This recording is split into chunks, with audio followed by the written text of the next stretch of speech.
Պատաժան դատարան շնորհակալություն ենք հայտնում մեր միջնորդությունը բավարարելու համար,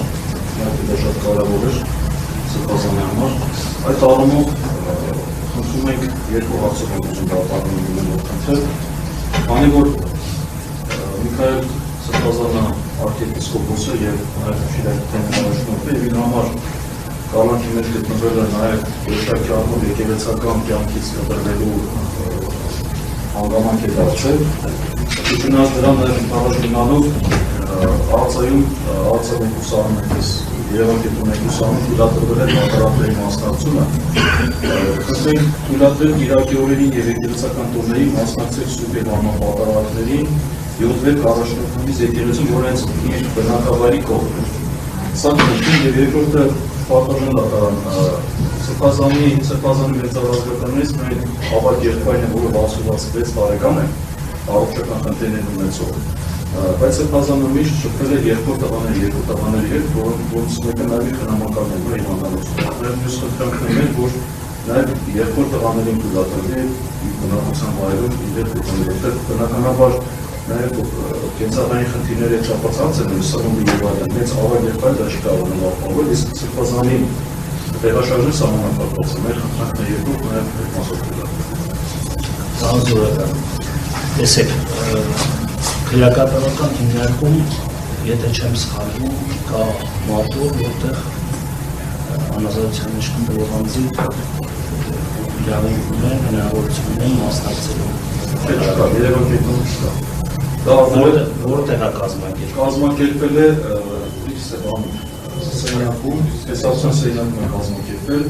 քահանան վենքարը վերել, այդպես կազմակերպել։ Շատ լավ, այդ նպատակով մենք թույլատրել ենք նաև Շիրակի թեմի հոգևոր դասի մեկ ներկայացուցիչի տեսակցության հնարավորություն, որպեսզի նաև կարողանանք այդ հարցը լուծում տանք, նաև վարչատնտեսական մասի մեկ աշխատակցի մնացած հարցերի հետ կապված այդ նվազագույն այդ կենցաղային խնդիրները ապահովելու առումով։ Ունենք մեկ այլ քրեական գործով, էլի հոգևորականների հետ կապված, դատարանական կալանքի մեջ գտնվող քահանային թույլատրեց Կիրակի օրերին մասնակցել պատարագին։ Ուսում ասել, եւ բանը Սրաբյան, օրենք ուղղակի այդ հնարավորությունը չի տալիս։ Ոչ թե օրենքը հստակ նշած է, դատարանը հայեցողություն չունի։ Ինքը տնային կալանքի պայմաններից մեկը չի, որ քննարկենք, պայմանը թույլատրենք կամ չթույլատրենք։ Որով դեպքում մեր շրջանական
Պարոն Զորական, ձեր կողմից ըստեյության հաստատի միջնորդություն ներկայացած, որտեղ միջնորդությունը դիարգենք քննարկել։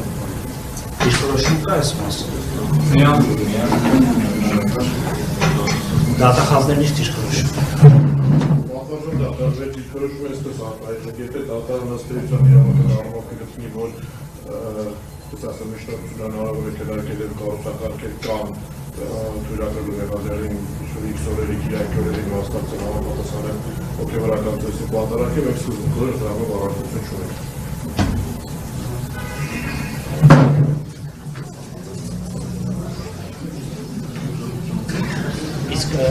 ծախսյան մասով Եղբոր Դա թողնում ենք դատարանի հայցողության պատասխանատվական, քանի որ այսպես նշեմ, ամեն դեպքում դա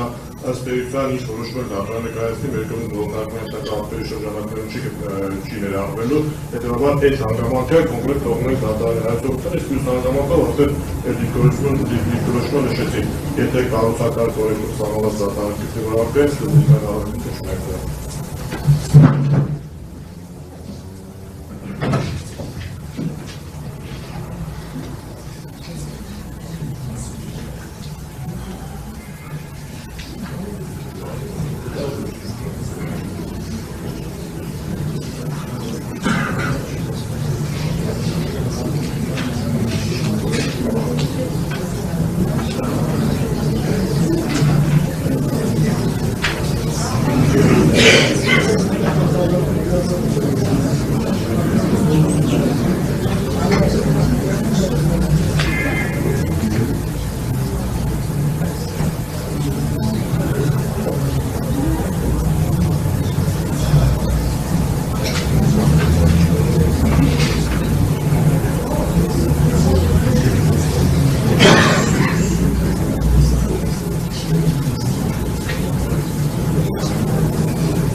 Դատարանը լսելով դիրքորոշումները որոշում է Պաշտպան Զոհրաբյանի կողմից ներկայացված առաջին միջնորդության լուծումը հետաձգել մինչև էական հանգամանքի պարզումը, էական հանգամանք վերապահին դատարանի համար դատական պրակտիկայի, նաև օտարերկրապետությունների դատական պրակտիկայի ուսումնասիրությունը, նաև օրենքի մեկնաբանություն։